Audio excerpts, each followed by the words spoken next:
You've been waiting a long time to do this episode, haven't you? I have, and I've probably put in, I don't know, 30, 40 hours of work. That's a lot more than we usually put in terms of preparation for the podcast. Yeah, well, as they say, it takes a lot more to wipe the mud off your dress than to throw it. Well, instead of our usual useless banter, why don't we just go ahead and get started? Let's do it. All right, here we go. Kicking off the Boldly Go podcast. Risk. The final frontier. These are the stories of the Axon enterprise. Our mission to protect life, to seek amazing people, and live epic tales. Come, let us boldly go. Welcome to episode 11 of the Boldly Go podcast. Well, this is usually where I do an introduction, Rick, because we usually have a guest. We don't have a guest tonight. So why don't you tell us what we're going to do? Well, tonight we have a very special guest. Oh, we do have a guest. He's a celebrity guest. Our first celebrity on the Our Boldly Go first celebrity ever. You ready for him? Hold Ladies on. and gentlemen, the one and only John Oliver. An ass and be much more supporting King, Rick Smith, and the broader impact they've had on policing. The taser is essentially a miracle weapon. They got a lot of positive coverage. Taser. Is that impressive? Tasers. They're fine, they are active and that they're safe.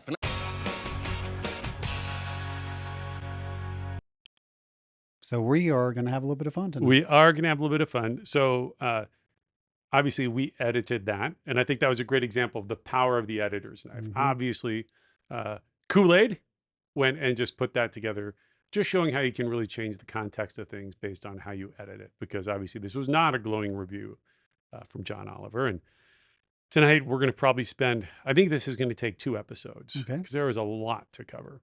And before we get started, let's just set the record straight. I mean, you are a fan of comedy. Yeah, but I like John Oliver. I enjoy his shows. And if you end up watching this, John, I'm still a fan. Now, I think your team didn't set you up well here. I think this ended up being pretty dangerously misleading. And, you know, they spent a half-hour show on us. And Right. you know what? That's pretty flattering that we've made it to a point where celebrities like John Oliver are taking their time to make fun of us. And I mean, we're going to have some fun tonight, but it is a serious issue. We're going to set the record straight because it was a very popular show. I mean, a lot of people watch the show, and it's, you know, there are a lot of misinformation that got put out there, and we deal in a business of life and death, and that is a serious business. It is literally no joke. Yep. But we will start with a little bit of acknowledging some of the humor here because Okay, John let's- is a funny guy. All right, let's go. Axon's stated mission is to protect life. As according to the company, tasers have been deployed more than 3.7 million times and have prevented loss of life or serious injury in more than 200,000 instances. In fact, to listen to Axon's co-founder and CEO, Rick Smith, yassified Bert tell it, the taser is essentially a miracle weapon. I mean, All right. I do got to tell you, I am a bit self-conscious about the eyebrows. In fact, I will practice before I go on stage because they like to dance. And like a caterpillar. I do have, I didn't well, know. hey, he can say that, Mike. You got to be nice to your Can you put co-host. that back up for just one more second? I mean, I didn't. All right, hold I on. mean, I actually didn't know you were self-conscious about that. Now I feel bad. I shouldn't have said like a caterpillar. I apologize. Yep, it's okay. But I did. I'm not self-conscious about the caterpillar, but I'm self-conscious. I literally was commenting to my wife that my eyebrows dance like a Muppet. And so when I practice for the keynote, I will try to focus on not being too expressive with these Muppet brows. Now I will admit I did not. I mean, this aired several months ago. I did not watch it when it aired or shortly thereafter. I literally watched this probably 30 minutes before I walked into the door for this podcast. And the one at the top of my notes, it says Rick equals Bert. I did not, that was like my one note I wrote down. Well, if that's the one takeaway you get from the show, I guess that's okay. All right. No, and to be honest, I didn't watch this for a while either. I mean, I knew it was going to be watching somebody take you down is a bit rough, especially when it's somebody you like and admire. Mhm. And then when they come after you, you know, I'm human too. But look, the funny stuff was legitimately funny. Right. That was it. The stuff where they're well, we're going to go through it here and we're going to set the record straight on some of this stuff. That's where I was, a little more disappointed. And so we're going to take the time. It's going to take us several hours to go through this. And it's easier to burn a house down than to build it. And tonight we're going to build the house back up by covering a lot of the myths that were perpetuated and some of the sort of misleading half-truths. And we've covered in prior episodes. I mean, we're on episode 11 now. We've sort of walked through the taser history on a number of episodes. I mean, how does this rank in terms of, there have been a number of hit pieces, bad press, et cetera, that from the beginning, well, not in the beginning, but shortly after you guys went public, I mean, where does this rank in terms of how you view this? So I would say in terms of hitting home, probably it was the worst one, just because it's somebody I like. When Alex Berenson from the New York Times or Reuters came after us over and over, it didn't feel like it hit home as much. But when you watch somebody like John Oliver, right, you start to feel a little bit of a connection, almost like you know him, and so that definitely made it feel a little bit more personal. Well, I mean, a lot of the stuff was, and the myths that were perpetuated on the show, I mean, that was based on some of the misleading Reuters articles that they've come after us a couple of times. Oh, for sure. And look, I'm sure John doesn't do his own research material. He's got a staff that does it. And I'm sure, there are some people out there that take very negative views of police and tasers. And, I think that's who did his research for this one. Hey, Kool-Aid, Mark, and Dylan, did you hear that? That John Oliver has a staff that does the research beforehand. So maybe you guys can. All right. I didn't know we could have a team do this. Oh, the other thing I was going to say is I did wait to watch this because I knew it was going to be painful until I was on an 8-hour flight. And I was sitting next to my son. We're coming back from vacation. And because I didn't want to be helpless when you watch these things. It's like, okay, I'm going to watch it. I'm going to mark it up. I'm going to save everything that I think requires a response. So at least it gives you a little sense of, okay, I'm not just watching this helplessly. I'm prepared to go back and do what we're going to do tonight. Did your son watch it with you? He did. Drake watched some parts of it. Yeah. My kid is an insanely good student. He was doing homework the whole way because he signed up for summer school. Largely, he wants to spike his GPA higher. I was just curious if the young kids listen to watch John Oliver, what his demographic is. Yeah, I don't know. I'll get Drake to watch. He'll certainly watch the rebuttal, I hope. All right. Well, let's jump into it. All right. So let's get started. And even in an SEC filing where he wrote, I had 2 friends who were shot and killed. I was enraged that such a terrible thing could happen, and I wanted to do something about it. And that would be a genuinely noble reason to focus on non-violence. But the thing is, while those young men were sadly killed, when reporters looked into it, they found, according to multiple family members, Smith was not friends with the deceased. He did go to the same high school, but it was not at the same time, according to school yearbooks. And while Smith insists he knew them through social events, one of their best friends later told a reporter, I don't know any Rick Smith. All of which puts a bit of a damper on Rick's origin story. All right, let's jump into it. All right, let's jump into it. So, okay, look, that was a cheap shot. So let me just set the record straight. A couple things. One, my legal name is Patrick Smith. And in high school, I went by Pat. That's right. You told this story. Yeah. You changed your name a number of times. And so, of course, a lot of people aren't going to know a Rick Smith. Now, that being said, Todd and Corey, that were the 2 guys in question. So let me just pull up on screen. So they graduated the summer that I moved to Arizona. So they did graduate before I started. However, they both played on the Chaparral High School football team, and Todd Bogers was the nose guard the year before I got there. And so, I'm kind of tall and skinny for a nose guard. But anyway, so I was the new nose guard. They were going to a local community college, and so they would still come to the football parties on the weekends. And so I got to know them. You knew them. And with him being sort of like the mentor, right? Like the guy who played the position the year before I got there, we got to know each other. Now, we certainly weren't best friends. We weren't super tight. I actually had this conversation with my kids who were in high school.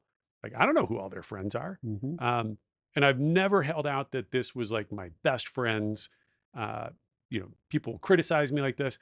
What makes this powerful is not that I'm unique and this was some deeply unique tragedy for me. What makes this powerful is this is everyone. Like, so many people get shot and killed in America. We all know people who've been shot and killed. So the point isn't that this was a unique tragedy for me, that it was a wake-up call that, wait a minute, kids in the quaint golf community that is Scottsdale, Arizona, are getting shot and killed over a road altercation, over an argument at a red light on a Saturday night. And as you told the story, I mean, I've heard you tell the story many times.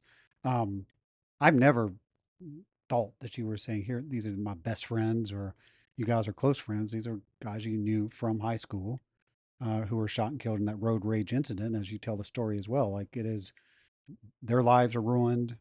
The guy whose life, and the guy who's dead. Wait, now I just forgot the story. Yeah, no. No, So I'll finish it. The two, so Todd and Corey are dead, and the guy who killed him in prison for is life. in prison for life. Yeah. And so in that moment, that incident destroyed 3 lives. Mm. And there's 40,000 gun deaths every year in the U.S., and there's another 100,000 serious injuries. So again, just to set the record straight, and I apologize to their families if they felt that in any way I was trying to capitalize on their deaths. That was never my intention. It was just one of the inciting incidents that got me interested in this space. There were some others too. My mom told me she was going to go buy a gun when I was in Europe, and my dad took a new job.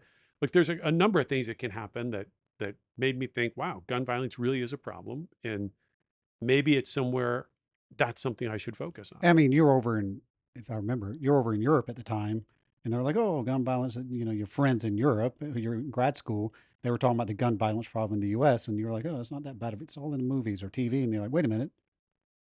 I do know 2 people that have been shot and killed. Yep. And again, those weren't contemporaneous. They were shot and killed before I went to grad Right. school in Europe. But these things kind of stack up, and then suddenly the universe speaks to you, and it's like, wait a minute, this is a problem worth going after. And I'm proud of the progress we've made. And again, just to set the record straight, and look, since then I've debated about, should I call them acquaintances? But who calls anyone an acquaintance? It's right. almost disrespectful. Like, Now it's- I knew these guys; they were friends, not close friends, but I'm not it gonna is what it is. I'm not gonna make a joke about this. But like, that is because it's a very serious incident for the family. Those 2 guys are shot and killed. But like, I've heard you tell the story, and I've never thought anything different other than 2 guys from high school who were shot and killed. Yep. Mike, do you know anybody who's been shot and killed? I do. Yeah, actually, you've never asked me that question. Yeah, I know. I didn't know what the answer was going to Yeah. be. I didn't. Well, I mean, now that I think about it, I know several, even from our small town. I'm just trying to think how I would describe them accurately, or if I would have to really think to describe them accurately. As their acquaintances, their Yeah, friends, were they friends, Mike? or are they people that I knew from just from a small community that I grew up in? But yeah, of course. I mean, I think that's the point you're trying to make in describing this, and what you were making originally is like, we all know, if you think about it, we tend to think, oh, this is concentrated in cities and bad places, but actually no. Most of us can sit down and think about it. We know people who have been affected by gun violence. All right. Let's press into some of the meatier subjects right, and let's- pass the cheap shots. The cheap shots were fun. The efficacy of tasers, it's complicated. If by effective you mean subdue suspects as little as half the time, increase the hostility of police encounters, and give cops a quick and easy way to zap children without breaking a sweat, then sure, they absolutely work. But what about the other key question here, are they safe? Well, again, to hear Axon tell it, absolutely. When Rick Smith first started selling tasers, he told police that human and animal testing confirmed that it does not leave lasting harm. But the thing is, tasers are virtually unregulated by any agency. As one expert has said, there are not a lot of products that escape all safety agency regulation. It really is unusual. And what that means is, you basically have to take the company's word for it. And honestly, when you look at some of Axon's initial tests, they're not that reassuring, because their early animal and human tests didn't use control groups and consisted pretty much entirely of just tasing 1 pig, 5 dogs, and some willing cops. I mean, it's kind of funny. It is funny. Yep, it is funny. But all right, now let's get into this. Well, first of all, he says, well, it works if it makes cops cavalier and they can just, abuse people effectively. Right. So this is from Greg Meyer's study out in LA at LAPD. And what they basically showed was, hold on, I'm going to use the new laser pointer feature here. Let's see if this works. Oh boy. Oh, there it is. Look, if you shoot somebody with a firearm, in LAPD data, of 1,000 people, half will die. The other half will have serious injuries. Baton strikes have a 78% injury rate. Punching somebody, 78%, 780 out of 1,000. Kicking or striking them, 450. The taser has 2 to 3 injuries per 1,000. It is an extraordinarily low injury rate. So this idea, if a cop is using a taser instead of talking to somebody, or using their voice, Mhm. I would agree 100% it's abusive. But once they have to use force, if it's my kid or it's me or somebody I love, if they're going to use force on them, I hope they use a taser, and that they don't go to one of these other more injurious force options. Yeah. What about some of the other charges in that clip, Rick? Yep. Well, let me take you another one here. I'm going to try my new layout. Yeah. Yep. As our listeners may know, Mike and I are actually controlling the cameras here. We're doing our own stunts, even though we do have a very talented technical support team and production team. Maybe not as talented as John Oliver's, but I don't know. They're sitting behind me. They might start throwing things. And I at think me. they do better research. All right, let me come into this next one. This idea that it's completely unregulated. This is totally misleading. So tasers are regulated by the Consumer Product Safety Commission. Now, what I think he's making reference to is early on, we made design decisions so that the taser would not be regulated as a gun by the Bureau of Alcohol, Tobacco, and Firearms. And we intentionally use compressed air to launch the darts. Now, some of our weapons today, like the Taser 10, are regulated by ATF. That's right. And so I think the allegation was, oh, well, it's unregulated and they've escaped regulation. That's total bullshit. So the Bureau of Alcohol, Tobacco, and Firearms, well, let me just read a quick note here. Unlike products under the Consumer Product Safety Commission, firearms face no federal performance or design safety testing. ATF's oversight is aimed at licensing, trading, and crime prevention. Aside from requiring a lock with handgun sales or a manual safety on imported pistols, there are virtually zero product safety standards from the Bureau of Alcohol, Tobacco, and Firearms. So if we had ended up there would be less safety regulation. Yeah, and I think, one way I heard it as well, it seemed that he was also trying to imply that because it originally was gunpowder, then gas. Now we are back to powder with Taser 10. It's almost, he was implying that you switch from gunpowder to nitrogen to try to get out from ATF regulation. Oh, he didn't imply that. That's 100% what he was referring to. He was saying that this is unregulated. So, folks, let me tell you what else is regulated by the U.S. Consumer Product Safety Commission. Chainsaws, ATVs that kill and maim a lot of people. I'm not casting judgment there, but ATVs can be quite dangerous. Oh, yeah. Stun guns, pepper spray, fireworks, gas grills that will explode if they're not properly tested, potentially, and infant sleeping systems, which there's been huge tragedies when you have safety flaws that lead to a child dying in their crib. So we are regulated under the exact same Consumer Product Safety Commission as any potentially dangerous consumer product. And had we been all these years under ATF, there would have been zero. ATF doesn't test guns to see if they kill you. Like they put zero effort into safety. That's not their mandate. Yep. What about the now we've covered in episode, we're in episode 11 now. So episode 10, episode 9, we went through a lot about the science behind how a taser works with Dr. Mark Kroll. Episode 10, we had Dr. Jeffrey Ho, a medical doctor on here who's conducted and published, just like Dr. Kroll, hundreds of peer-reviewed studies. Like, what about this? There's no science behind it. There's no. Yeah, again, Oh. it's total bullshit. Actually, let me take we have over 100 peer-reviewed studies. I actually was going back through today. I think there's over 100 that Axon has sponsored. And peer-reviewed means this has gone through scientific scrub. It's been accepted into publication at a prominent, peer-reviewed scientific journal. And I think there's more than 100 that were not sponsored by us. That were peer. So I think it's several hundred. So look, yes, this was true back at the beginning when we were first getting started. We didn't have nearly as many safety tests. Although, the safety tests we studied, he makes it sound like we were shocking animals in a garage. This was at the University of Missouri, one of the world's leading cardiac safety centers, where we did the animal studies. And then we said a few police volunteers. We tasered thousands of volunteers and we gathered data. Basically, with electricity, what you worry about is, did somebody collapse in VF and die? That is the thing you worry about. If electricity is going to kill you, it happens right now. And so, yes, initially we didn't have those people instrumented with blood draws and other things like we later would do with Dr. Ho. But when we rolled into the U.S. Department of Defense, it was doing a safety analysis on tasers. They said they had never seen so much human data as we were able to provide in 2003. But now by today, this is completely outdated. Yep. We have over 100 peer-reviewed studies. Oops, hold on. Let me come back here to a different framing.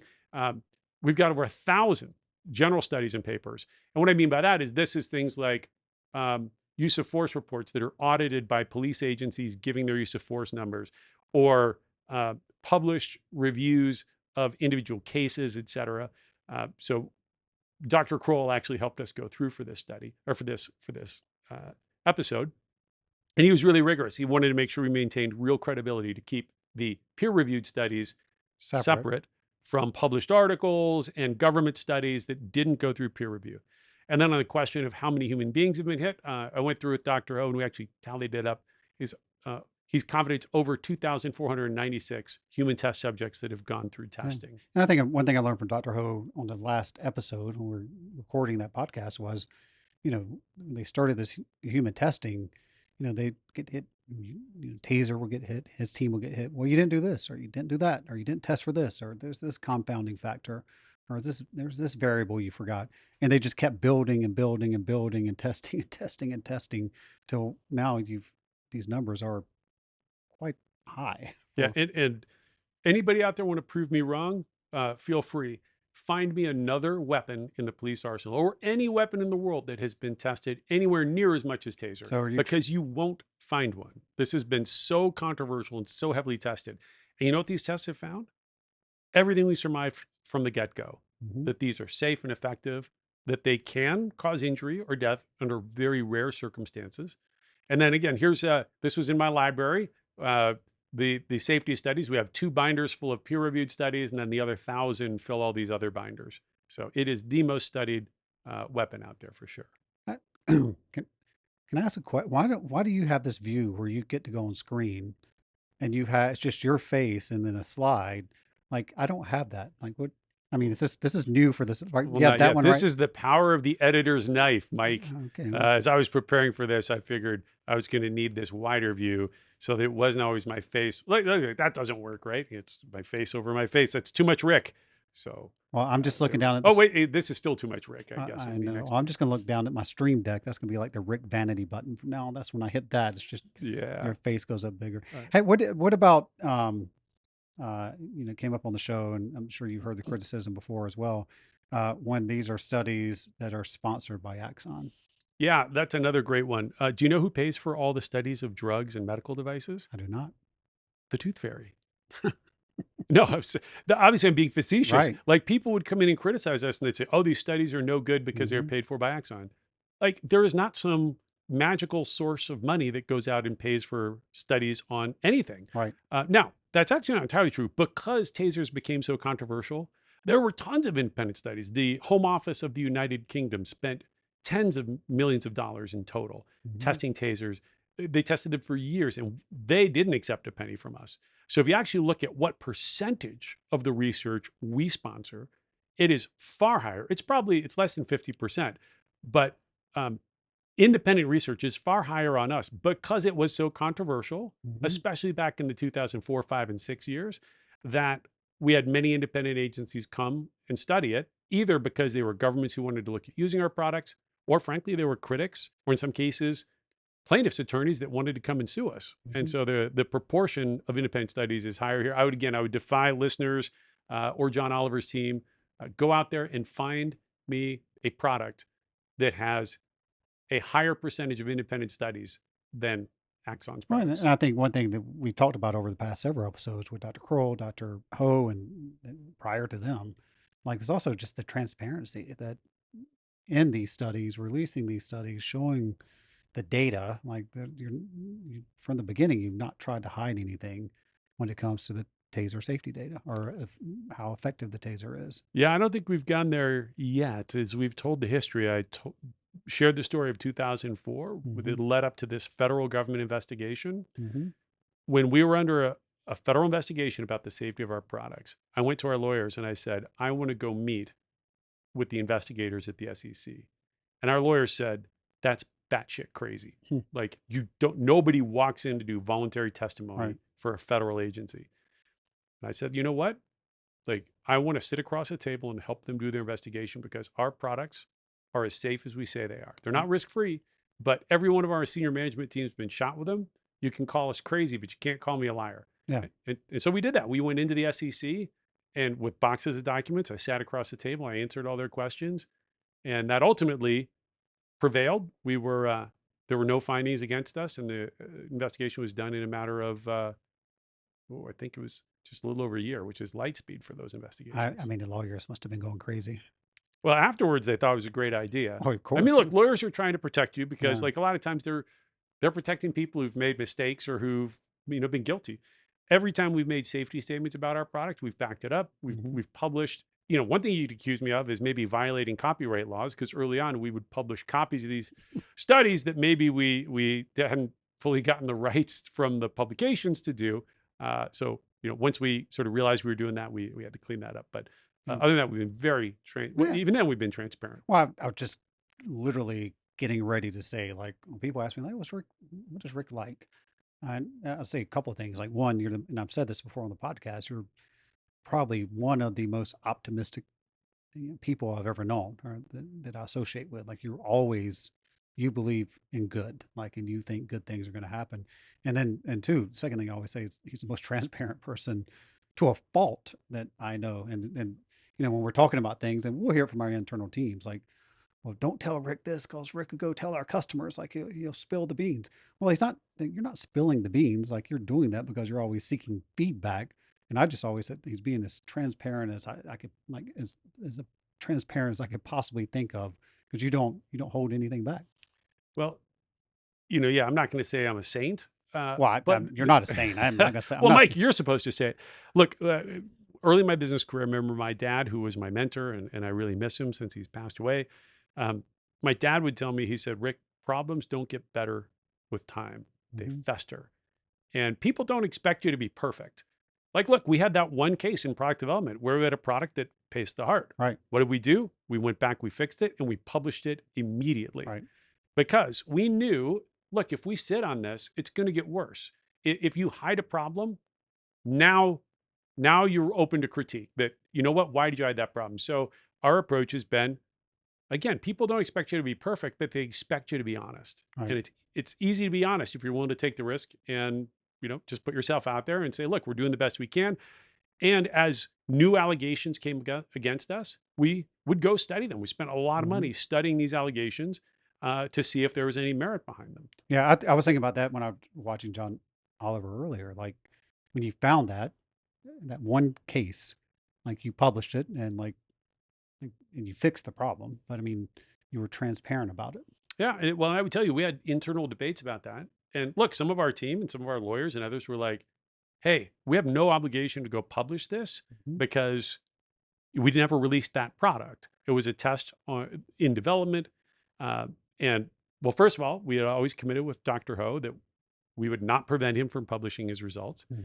And I told our team, look, this is the right thing to do.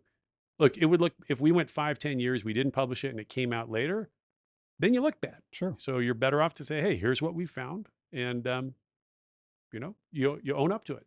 All right. What do you have next? All right, let's keep going here. News outlets began noticing a worrying trend. One of the first to do that was CBS back in 2004, and they got a heated response from Rick Smith. At least 40 people have died after being hit with stun guns. Saying that this was a coincidence? They would have died anyway? In every single case, these people would have died anyways. Well, that is some amazing, completely unprovable bullshit. Oh, calling bullshit. Right? Yeah, he called bullshit on me there. Okay, so, well, first of all, let me go in, and the case that they had come to talk to me about was the case of a man who died in Colorado. His name was Glenn Leba. Let me pull up his autopsy report here. Speaking of unprovable bullshit. All right, so here is his autopsy report, and I want to point out right here: cardiac arrest during cocaine-induced agitated delirium necessitating restraint, acute cocaine intoxication with blood cocaine and benzolyglucosamine. Sorry, tough word there. Levels of 947 nanograms per milliliter and 5,347. Okay, so what does that mean? Well, so let's go out and look at the Journal of Analytical Toxicology that looked at cocaine-related deaths. And you'll see the median concentration of cocaine in the blood in 61 fatalities. This means the average Of the average person who died of cocaine overdose, it was 100 nanograms per milliliter. Glenn Laba had 947. He was 10 X. times the lethal dose. Mm-hmm. So look, then of course, CBS Even News comes there and is basically accusing me and my product of killing this individual. And that autopsy was very clear. There was no evidence this had anything to do with the taser. And in fact, the fact he had this other benzoylicogniene, that is a metabolite of cocaine. That's what. So your body metabolizes. Oh, I was just it. trying to pronounce it. That's like a waste product. And so in this case, that was the fact he had 5.6 to 1 ratio there means he even had more, likely had 5 to 6 times greater cocaine in his blood than the final measured amount. So this was one. And yeah, I mean, I in some respects, I regret I was a little maybe insensitive in how I said that. But I'll also tell you, I learned an important lesson. That was Wyatt Andrews from CBS News. And that was one of my first big interviews. And this was the first story where they came to us and they said, hey, you guys are killing people. Mm-hmm. And I spent hours with him, which was a mistake. Right. Because look, when the news media is coming after you, you don't want to give them hours and hours, and then they pick the one statement they want to use. They're not your friend. He was not our friend. And the thing that really irritated me was he would ask me this question. He's saying, so you're saying these people would have died anyways? And I said, well, no, what I'm saying is that in each of these cases, if you look at the autopsies, there was no indication the electricity had anything to do with it. And there were other causes that clearly explained the death. And he would ask me the question over and over. And he'd say, so you're saying they would have died anyways? And the edit he took was probably the 10th time. Right. And you finally just said, And I'm like, yeah, they would have died anyways. Do you remember for that case, do you remember the facts around it? I mean, I assume police wrestled with the guy. Like, how soon after did he? I mean, this seems like a very typical case, by the way. Yeah, it was. I don't remember the time between, but it was not immediate. Right. And That's if if electricity stops your heart, it's immediate. It was not. But here's what's really kind of icky about this. When I saw the final edit of the show, they showed me saying he would have died anyways, and then they showed this gentleman's mother reacting to me, and much like John Oliver, she was like, how can he say that? That's unknowable. Look, when I watched it, I was like, man, I'm an asshole. Yeah. The way they edited it. But then I realized they had gone to film his mother reacting to me the day before they filmed me making that statement. And so what I realized is Wyatt Andrews was spoon feeding me this statement that he already had her reacting to, which is that he would have died anyway. And I was pissed. Like, hey, you guys came down, you had an agenda. You didn't take the context, my full answer with context about what I was saying. You kind of backed me into a corner to distill it down so it fit your narrative that I'm a jerk who said he would have died anyways. They already had the story before they came to interview. Yep, for sure. I mean, not to be flippant, but I mean, have any comment about that, your style back in that day with that white turtleneck you were wearing, Rick? I was slightly distracted watching John Oliver, and I've always been a bit of a fashion maven. I'm glad I do hate ties, and so now I do more T-shirts with sport coats. I think turtlenecks was maybe very late 90s. Yeah, I don't think. Please don't try to bring turtlenecks or mock turtlenecks back. Those are both out in terms of fashion. You know, I do want to address in his segment. John Oliver brought up 2 other deaths of 2 young men, and the way he said it was like, and these people died after Taser, and the clear implication is that Taser killed them. I just want to touch on the facts he didn't share. So one was a young man named Israel Hernandez. And by the way, I don't mean to come across as cavalier. We've all lost people in our lives, and for their families, these are terrible tragedies. And these are the things we're trying to avoid. That being said, when somebody is blaming you or your product for killing somebody, and if you have evidence to the contrary, I think you've got to stand up and just say, hey, let's talk at the full facts. So let's talk about Israel Hernandez. Was one young man who died after being hit with a taser. It's important to note that the autopsy showed the designer drug N-bomb detected in his brain. And scientific studies have shown that N-bomb at relatively lower doses is much more dangerous than methamphetamine. The most common symptoms include confusion, agitation, hyperthermia, and acidosis. We're going to come back to acidosis shortly. And then the testimony of one of the experts in this case said the original cardiac rhythm was asystole, and Mr. Hernandez never had a shockable rhythm. Now, you remember when we talked to Mark Kroll about asystole versus ventricular fibrillation? Yep. So an electric shock can shock your heart from the normal heartbeat Right, you did the clapping. into this fibrillation where everything's quivering.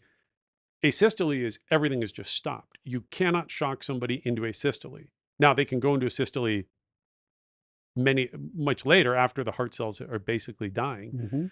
Mm-hmm. But this was really important. And again, John Oliver's team left that all out and just made it sound like this young man was shot and the taser killed him. There's some pretty important other evidence that shows there was more going on here. And it was not a rhythm you could shock somebody into. Like it was a metabolically induced rhythm. You couldn't do it. Right. And then the other one, they referred to a 16-year-old in Michigan who died after a taser strike. And again, they left the impression that the taser is clearly what killed him.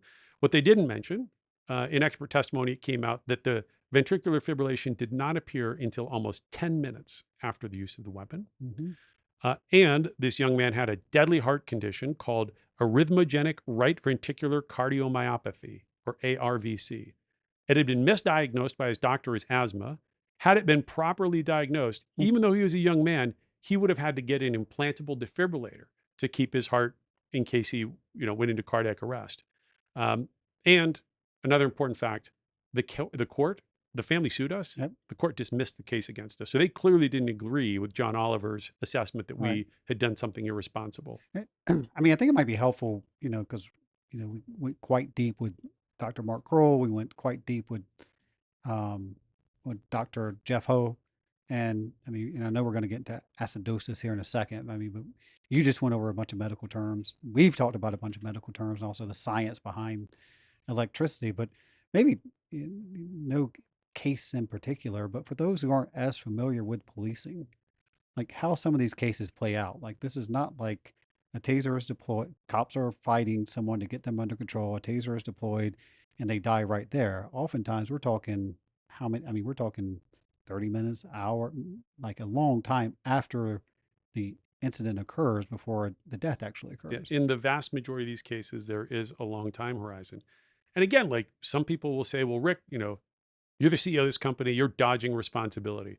Well, I would say, look, imagine somebody came over to your house, they were doing drugs, they were in a precarious state and they died, and the police accused you of murder. I think any rational person would say, well, hey, wait a minute. Like, I don't think it's fair to just blame me or blame our product or blame the police willy-nilly without taking the time to look at the full evidence and to understand the facts of what happened in these cases and not just jump to an immediate conclusion. The police subdued him, he then died. It's the police's fault or it's the equipment that they used. And that's the big mistake that, frankly, much of the far left-leaning media tends to jump to these conclusions and immediately go to blame the police. All right. So let me show you a couple other facts here I think you might find interesting. So let's talk about deaths every year in the United States. Number one cause of death is Heart attack, cardiac arrest. I mean, that's why we have defibrillators everywhere. And that is typically ventricular fibrillation.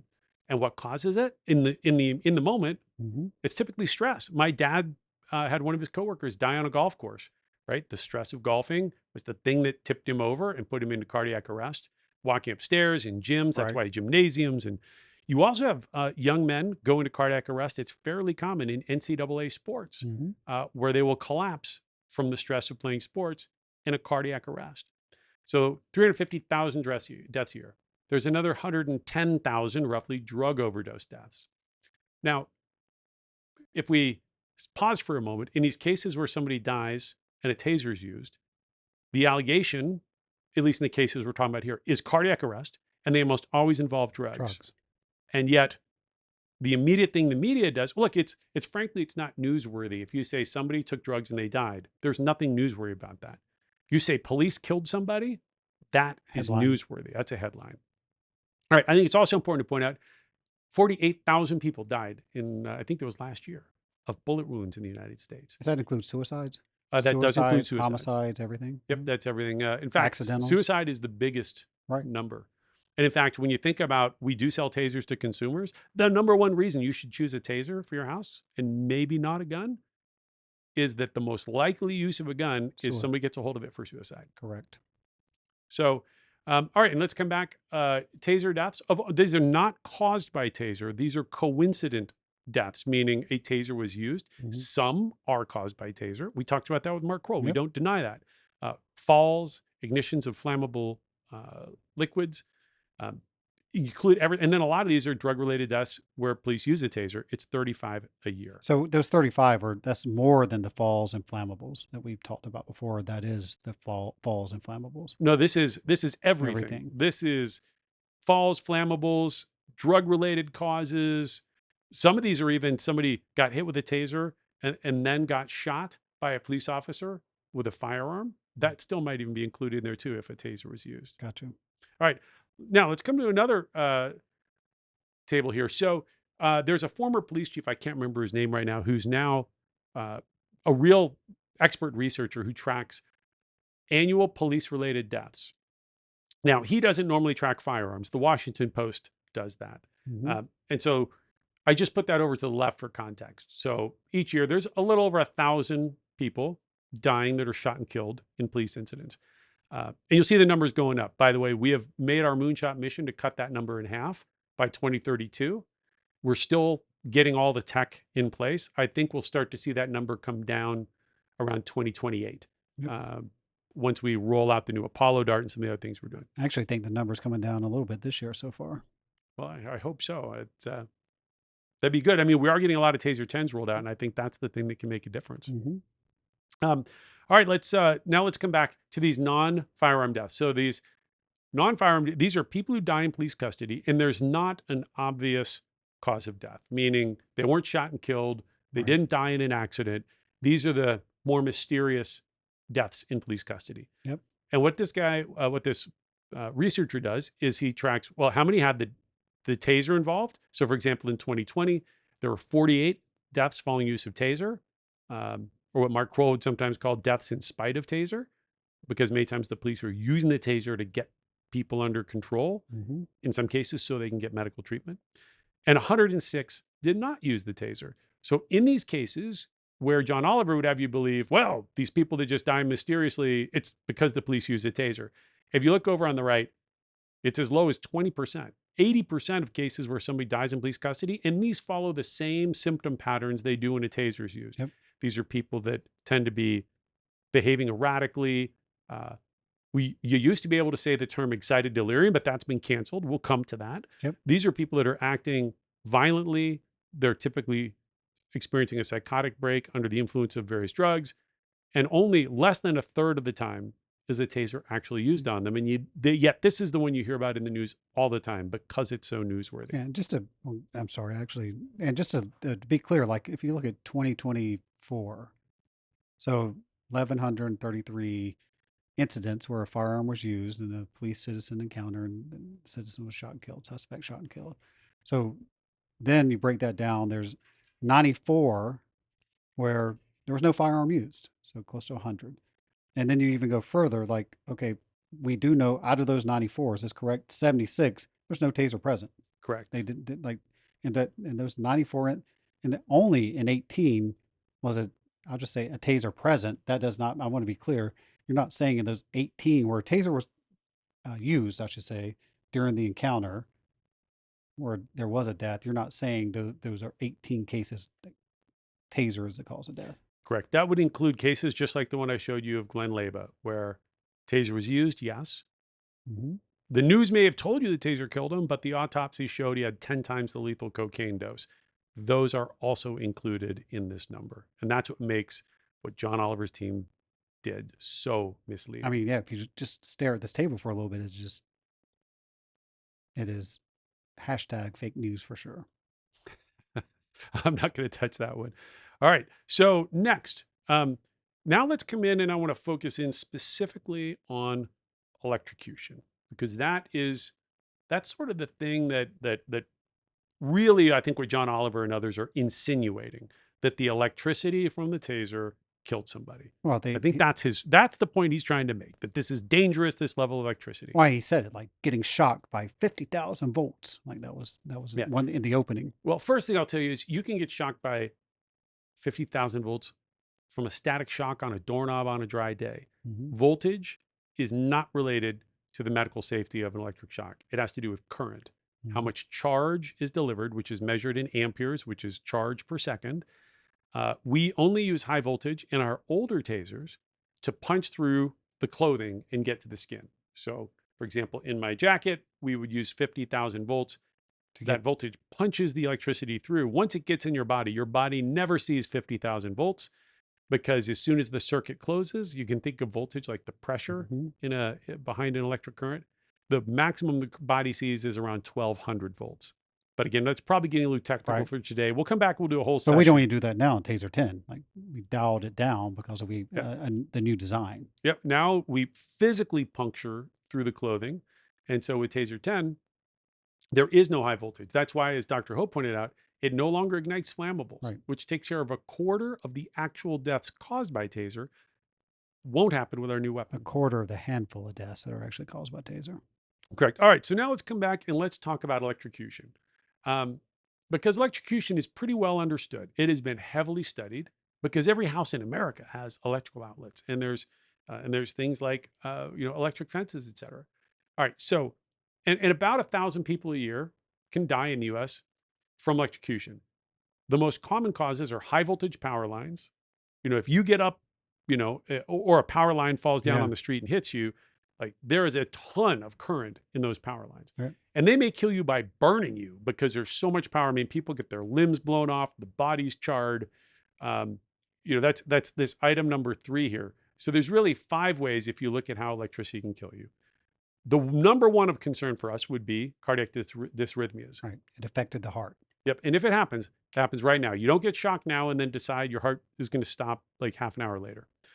A secondary. And that's why I think that's the point I was trying to make earlier. Like if you look at these cases and you hear about them, as tragic as they are, and they are all tragic, you're looking at 30 minutes, an hour, several hours before the death. Like that's just the science shows that it's not possible that Yep. a taser could cause that. Well, look, there have been a few where there's been a relatively immediate collapse. And look, we'll tell you, in that case, maybe we can't fully rule out the taser. It's Right. hard to prove a negative. But when these cases are happening tens of minutes to hours later, Correct. it's pretty clear. It certainly was not number 1 here, which is cardiac dysrhythmias. So let's go to number 2, respiratory paralysis, right? So the concern here is, high doses of electricity could paralyze your body to the point that while the current is going, you might not be able to breathe. Mhm. Now that was one of the allegations brought against us. And so Yep. we worked with Dr. Ho and others to go test this, where they hook people up to breathing machines Yep. and we tased them. I think we saw pictures of that in episode 10. Yeah, we did. And we saw, and you can see people are breathing. You can hear them talking. You can actually hear people a lot of times sort of screaming when they're being hit with a taser, which is kind of an indication they're breathing. Yep. All right, let's come back to our third area, direct thermal injury, major burns. Now, again, here we're talking about It's the high voltage. it's high voltage and high power. High power. What comes off these high voltage power lines that feed your house. I mean, those things are connected to a nuclear power plant Yeah. or a hydroelectric dam. There's tremendous power behind I them. got sucked into the other day, like this slightly, I mean, it's related, but it's not related to Taser. On Instagram, how they suck you into these algorithms of these guys who go climb these high voltage towers. And I was just watching that, waiting for one of them just, fall off. Like that is crazy. So I guess there's some stunt out there now. And so if you get this into your Instagram feed, you're watching these guys and you're like, that is Darwinism at its best right there. Those guys are going to possibly suffer from number 3 there, the direct thermal and electrothermal energy that you're pointing out there. Sorry, I just Yeah, no problem. Well, look, I've seen some videos. It's gruesome. When Yeah. you see somebody who's touched those high power lines, literally they are burned, unrecognizable, Yep. or limbs blown off, major skin burns. Have you ever seen like an albatross in California Oh yeah. and their wings touch both of those cables and Oh. boom, it evaporates. The Bam. bird's just gone. Yep. All right. So I think we can all agree that's not a risk. Taser runs on the same batteries as a digital camera. So there is no direct thermal injuries. Number 4, neurological and neuromuscular effects. loss of control, falls, and fractures. 100%. We warn about this. We own this. And we will tell you there have been more than 20 people who've died from falls after a taser use. That is absolutely a risk. And that is one of the number one risks that you can do something about by, being careful, for example, not to hit somebody who's up on a second-story balcony. And what are the, I mean, what are the common ones? Is it being on a second, third, fourth floor, or is it even just falling back and hitting your, hitting your head? I'd have to go through and look at the list. We've certainly had people fall from, there was a real tragedy in New York where they had a mentally ill person who was on a second story balcony, and a police officer used a taser, and he fell off on his head and died. And that officer committed suicide. I mean, it was terribly tragic for everybody. Certainly, I don't think that officer intended to kill him. Right. I guess it is what it is. I mean, these things happen. And we can all criticize that officer, but you know what? Until you've been in that situation under that kind of stress and have to make a decision when you're shaking and you're scared and stressed out, I think it's a little unfair to expect perfection. But there was a double tragedy. Yeah, but I mean, there's training around it of how to deploy a taser. But I mean, just for those who aren't sort of in the business like we are, and we follow this closely, obviously, like that is somebody falling, hitting their head, falling from off of from a second floor, third floor. And there are ways to train around that. But again, that's still a handful of those statistics where a taser caused it a fatality that you say we own. Yep. All right. And then the last category is secondary traumas. So blunt trauma, drowning, which is a risk. I don't know if we've had anybody drown. We certainly warn about it. I haven't read a case of infections due to burn injuries. I think that's not, we don't cause burns that are going to be causing tissue damage and burn injuries. So basically, none of these would explain somebody dying in a non-obvious way minutes to hours after a taser strike. And so there, we're going to go, and we did with Dr. Kroll and Dr. Ho, we went deep into, okay, well, what are some of the theories? Like what could be, and we've gone and we've tested those things, and I'll touch on that a little bit more as we go on here. All right, so out of these electrocutions per year, there's 1,000 of them. And ultimately, there's 35 taser deaths associated, again, not caused, out of these hundreds of thousands of drug overdoses, gunshots, and cardiac arrest. So I think what we're getting down to is part of what makes this so newsworthy is that, in fact, a taser-related death is so rare. And with that, let's go back and see what else John Oliver had for us. Go ahead. Sorry. No, hold on a second. Let's go ahead. What you got, Mike? No, go ahead and play it because I think it's going to pop up in this one here. Pretty soon it became clear there actually were some safety issues with tasers because as tests inside and outside of the company became more rigorous, by the mid-2000s, multiple studies, including one commissioned by Axon themselves, found that tasers could disrupt the heart. Yet Axon's only real response to that came 3 years later after they lost their first court case when they began advising police against aiming at the chest. And when police departments became understandably concerned about that warning, Rick Smith tried to reassure them on a conference call that it really wasn't anything to worry about. I want to start by addressing a couple of the questions we've been receiving over email. The first one is, are chest hits with the taser dangerous? And the answer to that is definitively no. Oh, that's nice. Again and again in that call, Smith went out of his way to downplay the change in guidance, saying it was mainly for risk management, because in the event of a bad outcome, it saves us all the controversy. Basically, don't pay too much attention to the guidelines. They're just legal mumbo-jumbo.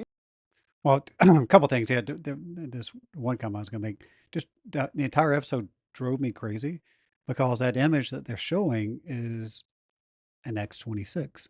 Like, I'm just like, if you're going to do a hit piece on us and at least be current, that's at least 3 generations back. So every time I would see they put the taser up there, you're like, that's an X-26.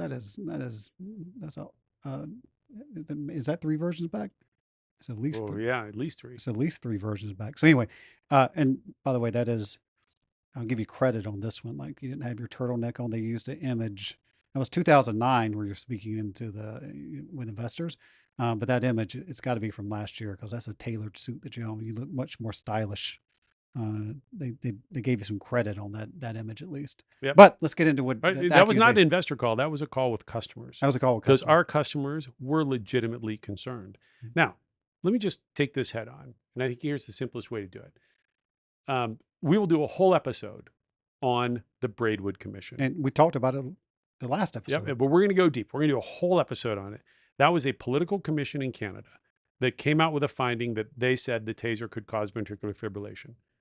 Our medical advisory board, they included the former president of the American Heart Rhythm Society, the head of electrophysiology at Johns Hopkins, a very credible crew, said there was no basis for that political commission to make that scientific determination. However, once they did, we were now boxed into this weird corner where if we didn't warn that taser might cause VF, even though none of our experts believed that was scientifically supported, we risked being put out of business with punitive damage claims because we'd have to convince a jury to believe us rather than this political commission. And look, when you're in front of a jury, it's a crapshoot.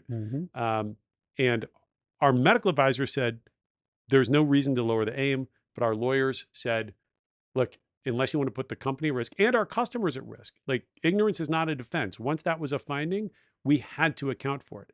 But the thing I'm showing you here, on the left, you see our target that we modified here in the United States, where we made the chest yellow, avoid the chest. In the United Kingdom, where they've spent millions and millions of pounds, which is millions and millions of dollars. You got to do the accent, but go ahead, continue.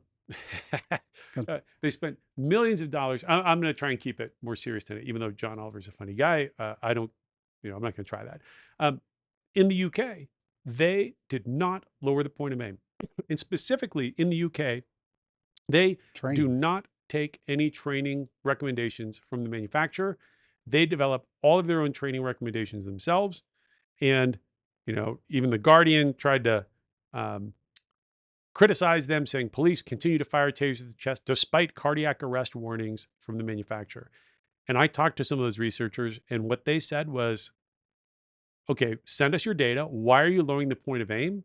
We sent it to them. We sent them the Braidwood Commission. We sent them our legal analysis.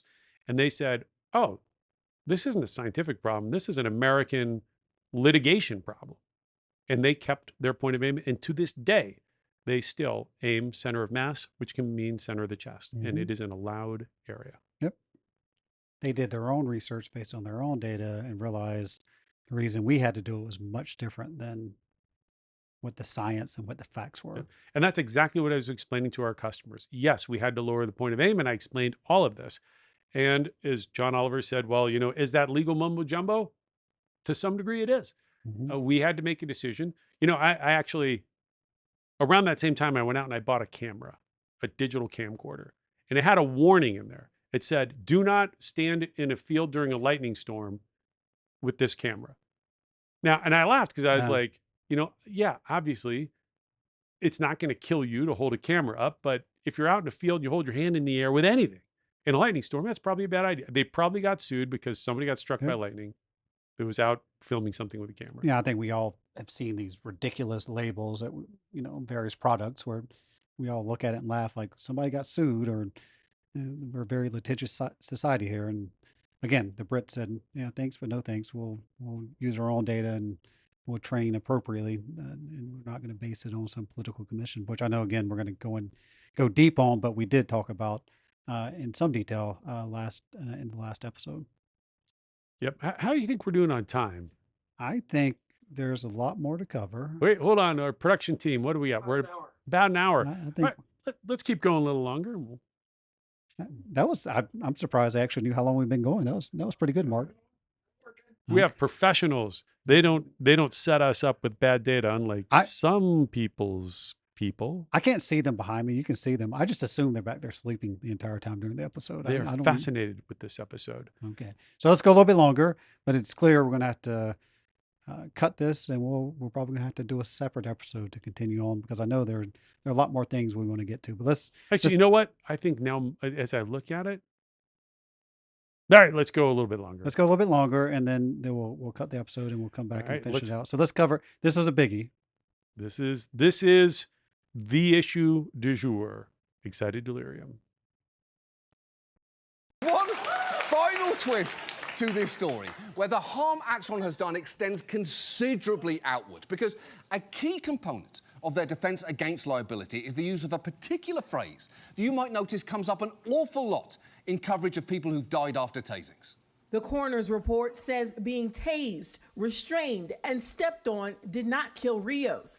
Instead, he died from excited delirium. Autopsy results show that Bolick died of acute exhaustion mania, which is also known as excited delirium syndrome. The cause is excited delirium. They labeled his cause of death excited delirium syndrome. Excited delirium. Excited delirium. Her death was ruled an accident caused by a condition known as excited delirium. Yeah, excited delirium, which I know already sounds like a wildly outdated medical term. It sounds like the second biggest reason people got cocaine from a pharmacy in the 1800s right after I want some. Very basically, excited delirium means you're essentially out of control, and in that state, your heart can just stop of its own accord, regardless of what anyone else has done to you. I like that they pulled a clip. Sorry, I got fixated that they pulled a clip from Al Jazeera. I mean, that is... I don't know. It just caught my attention. Yeah. They're big supporters of American policing. That's right. So, excited delirium. Let's talk about and let's start with this, where he says, oh, and your heart just stops as if there's no explanation. So I'm going to show you a little chart here. This is a chart showing what happens if your blood pH changes. And by the way, this is not controversial. There is zero controversy about what I'm showing you right now. John Oliver, whoever, call me out if you want to challenge on this. This comes, the Cleveland Clinic. This is not our data. This is not our data.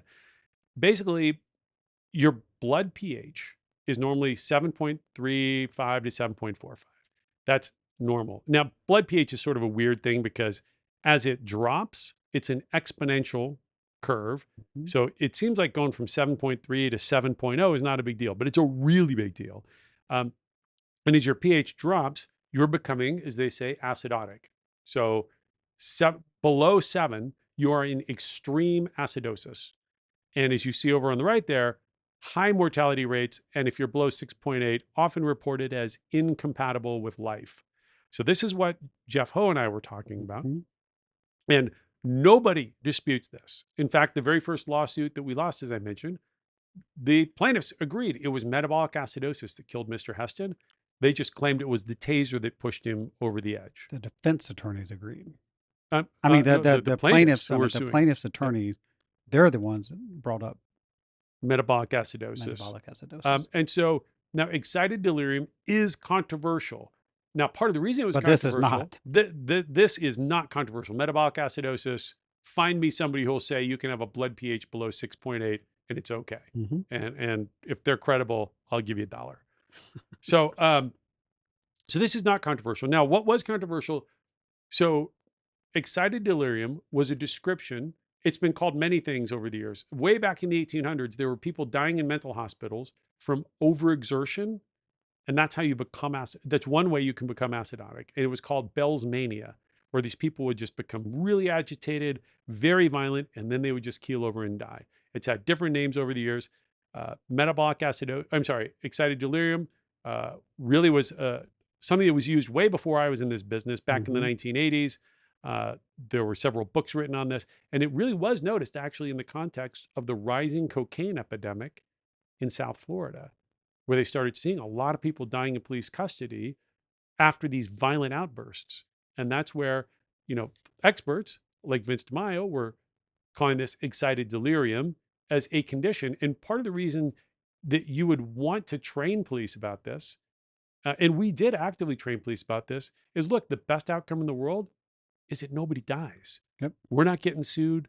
Even there, that sounds kind of selfish for me to say it like that. Look, we don't want people to die. Right. We have no interest in them dying. We want to try to avoid it. We want to help our police officer customers. If you see somebody who's in a medical crisis, who's at risk of dying, we want to give you every chance to, hey, what can you do to try to change that outcome? Because if they die in your custody, you're going to get sued. You might get thrown in jail. You're going to get accused by John Oliver of killing people. And so us training cops about excited delirium was specifically to help them say, hey, if you see somebody who's naked, who's running around acting bizarrely, sweating, and all these symptoms that they're out of control.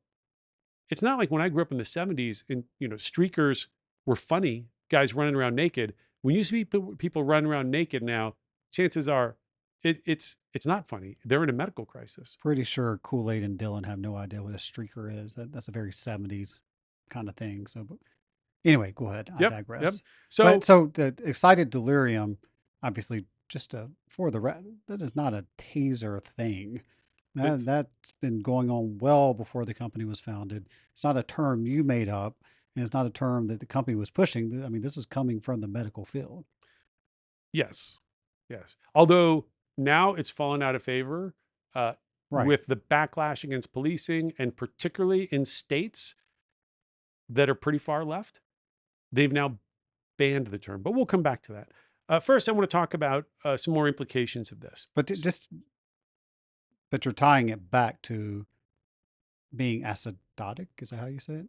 That is the primary mechanism where if you are in a state of excited delirium, profound agitation, Bell's mania, Your pH level is just whatever dropping. you want to call it, if your pH level is dropping, you are at risk of death from overexertion. Right.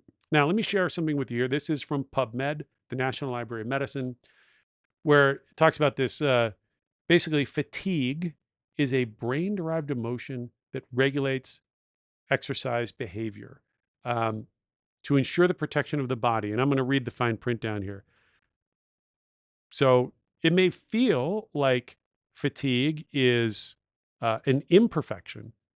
However, on the contrary, it's one of the most marvelous perfections. Both the brain and the muscles alter their function during exercise, and fatigue comes across as an emotion, but it's part of a complex regulation, the goal of which is to protect the body from harm. And so, as we talked about with Dr. Ho, what this is saying, we get fatigued so we don't kill ourselves. Mm-hmm. So that, and let me just pop here again. If you guys remember, we talked about this with Dr. Ho. After 45 seconds punching a heavy bag, which is this dotted line here, you are down to a pH of 7. Dangerous. And this is why these people in our study threw up. This is why heavyweight boxers suddenly become delirious, and you physically feel like you can't move anymore. You are so fatigued. Let's go back to the chart. I think one guy fainted. 7.0 is extreme acidosis with a high mortality rate. When you become fatigued, your body is preventing you from driving your pH below 7 to where you might die. It's trying to keep you alive. It is literally trying to keep you alive. And so now, coming back to this, actually, let me just put this up on screen. This will be a little hard to read, so I'm going to take my picture off there. So when you think about how do you override that fatigue limit, right? Mm-hmm. The fatigue that, Mike, if you and I get in a fight, 45 seconds in, we're going to be huffing and puffing and slowing down. I'm probably not making it past 30 seconds. But here's 3 primary mechanisms that can override the fatigue limit. Stimulant drugs, such as cocaine, methamphetamines, PCP, are notorious for enabling abnormal feats of strength and endurance, and individuals that are intoxicated may not feel the normal exhaustion. This combination of high output and broken feedback accelerates acidosis. There is nothing controversial about that statement. You can also have psychological overrides. Now, again, it's agitated delirium, mania, excited delirium. We can fight about the words, but this is also well accepted. People that are in that fight or flight overdrive, they may be violently resisting for an extended period with features like profuse sweating and hyperthermia. Like when you're scared and you don't want to go to jail, or if you're in combat, you hear stories of people that get their limbs blown off and they're able to fight through it. The fight or flight mechanism can also turn off that fatigue, which protects you from exerting yourself into a medical problem. And then finally, coming back to this, extreme fear and survival situations. Fear-induced adrenaline. There's a thing called capture myopathy. Mark Kroll talked about it, where animals are sometimes captured, not with like a painful, trap around their leg that's cutting them and making them bleed, but like just like a rabbit goes into the box to get the carrot and it hits the stick and the box falls around them. So they're not harmed. They're just captured. And some of those animals die from the ensuing stress and panic. that comes being from that. captured. Now, we talked about how with Dr. Ho, we measured this then, okay? We lost a court case, and in some cases, yep, that motivates you to go say, okay, is Do the this an issue? research, Do yeah. the research to prove or disprove it. And so, we sponsored this research where they had people hit a heavy bag, sprint, get pepper sprayed, or fight with a police dog. Yeah. While wearing protective outfit, by the way. Fighting with a real police dog is going to be more stressful when those teeth are in your skin. And it was from this that we got this chart that I showed before, again, where fighting is extremely exertional and you become fatigued quickly.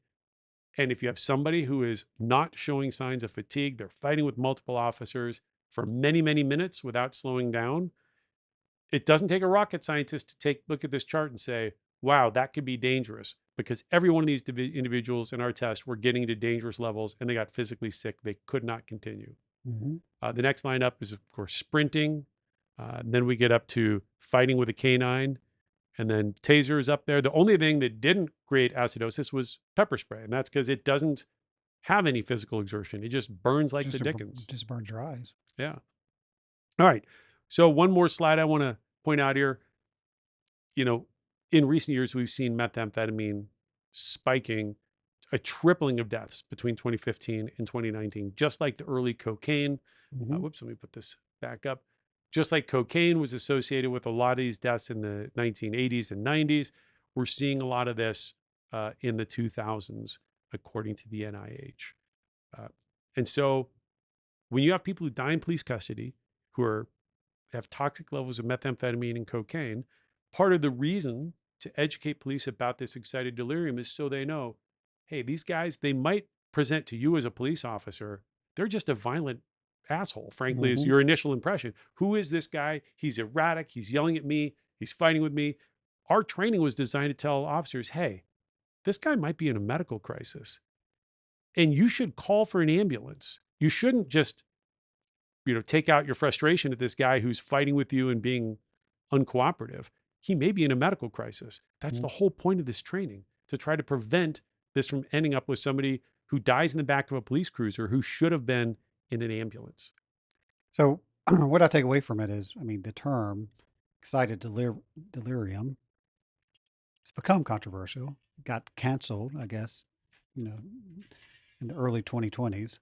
But the science behind it is, like, you're in a fight, and your pH level, whatever the struggle is, running, fighting, struggling, rolling around on the ground, and you may be under some drug, it could be a mental health condition, drug condition, like you're just fighting and fighting, like your pH level at some point begins to drop, and it drops to a critical level and people are dying in custody.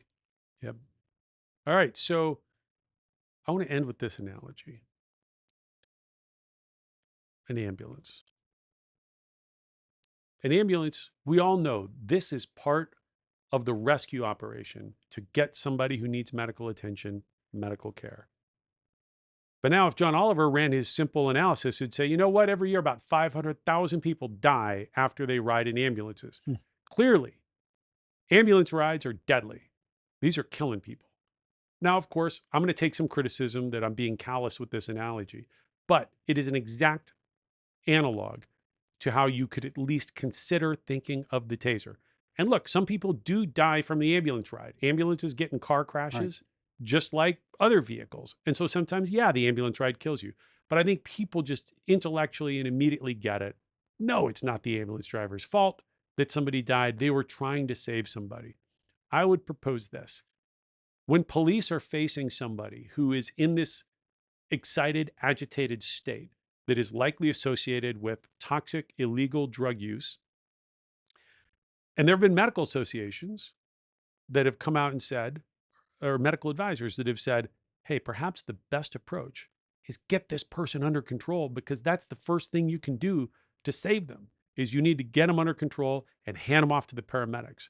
And in fact, one of the recommended protocols is then to sedate these people so they can't exert themselves to death. You can handcuff them and they can keep flexing their muscles and fighting. And so one way that can save lives is to then inject them with a tranquilizer like a ketamine. But oh boy, did that become controversial. There was actually newspapers running stories about how ambulance crews were injecting people, well, frankly, it got racially charged.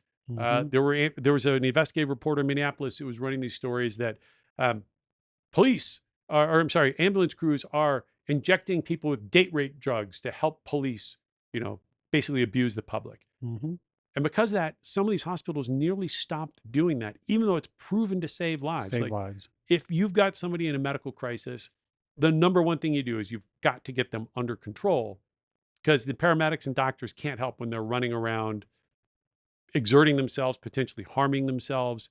Um, and yet, I get it. Like, look, our intuition tells us electricity is dangerous. Our intuition tells us an ambulance ride is safe. Mhm. But if you think of it slightly differently, out of these, let me go find the numbers here again one last time to make my point.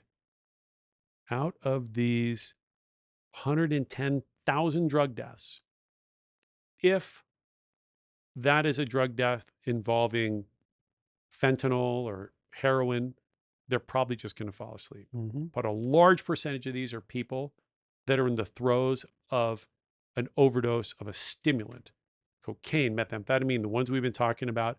Those people are not quiet deaths. They become psychotic, enraged. The stimulants make them very angry. They hallucinate and they fight like crazy and they overexert themselves.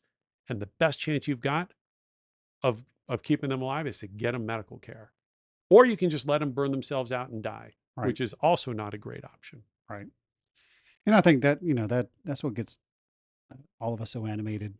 And obviously, if you've gotten excited and animated throughout this episode is like, like, they even made fun, he even made fun of, like we do, like we believe, like, we talk about protecting life and like we study all of this and we certainly know when a taser's failed and it's led to an escalation and there's been a death. Like those are the worst that we hear about. And like, so literally like this is a comedy show. There was lots of funny things. I think probably in our next episode, we're going to show, I'll go ahead and tease it now. We'll show Rick in his Taser Man outfit. And I have some thoughts about that. But like at the end of the day, like this is a very serious matter that literally is life or death. And while that was a show that was supposed to be funny and they do funny things, it was really based on bad journalism. Everything, all his jokes, all the research was based on bad journalism. Where at the end of the day, they don't care about saving lives. They care about selling newspapers and, the headlines and what that now is clicks or whatever it may be. And I think that's what probably angered so many of us inside the company is because like we do care. Like it is not about getting tattoos and being, hit by the taser. It was about how many lives can we save? And we're quite serious about that. Yep. And look, if we ever were suppressing some danger that we knew about, that would be a company ending event. Correct. If we were doing the stuff he's accusing of, oh, we're going to hide this over here. Look, eventually the truth comes out. You get caught, and that would be the end of the company. You'd have employees like, I mean, they'd be Employees would quit. Like Yeah. people wouldn't be a part of that. Yeah. And so all this conspiracy stuff, like the thing that has worked for us is being transparent. We're not perfect. We've admitted our devices have killed people in certain circumstances. We do our best to warn our customers how to avoid that and how to avoid the controversy when our devices don't kill people, but you may be accused of it. And I would say, unfortunately, this is pretty serious because the hysteria that comes from episodes like this will get people killed. That's right. Back in the mid 2000s, we had agencies pull tasers off the street and then shoot and kill people when they weren't available because of the hysteria around the allegations of taser deaths and the dangers that frankly were way overblown. I think we'll end it there, Rick. I think we do have some lighter moments that we're going to cover in the next episode, but we have a lot of serious business to cover. But we will end it there. So as a reminder, and let me just say, like we continue to collect questions. I do have a collection of questions for an AMA, but I think we've gone too long in this episode. We'll continue to carry them over. If you have questions for us, you can find us on our socials, whether it's the Boligo Podcast on Instagram and X, but also you can hit me up on X at Mike Wagers, or you can hit Rick up on X at Axon Rick, and you can ask us questions. And then we do drop episodes every single Friday, which you can find on YouTube, Spotify, and Apple Podcasts. If you like the episode, please hit like, and we hope that you subscribe because then you'll know when those episodes drop every single Friday. And by the way, we're maybe halfway done. Uh-oh. We got a lot of work to undo all the allegations thrown our way. So come back next week and you can get the rest of the story. All right. Thank you.